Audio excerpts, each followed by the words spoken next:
গতকাল আমাদের নিবন্ধন এবং প্রতীক আদালতের আদেশের প্রেক্ষিতে ইলেকশন কমিশন বাস্তবায়ন করে একটি গেজেট প্রকাশিত করেছে।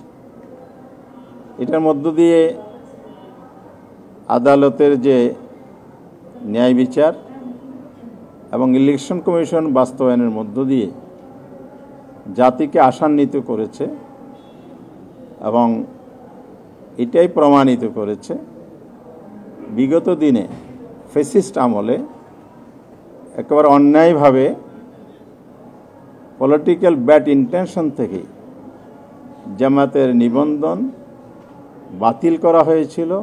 পরবর্তীতে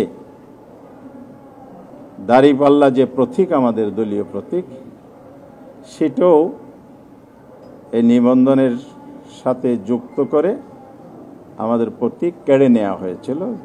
চরম অন্যায় করা হয়েছিল, আমাদের অধিকার লঙ্ঘন করা হয়েছে।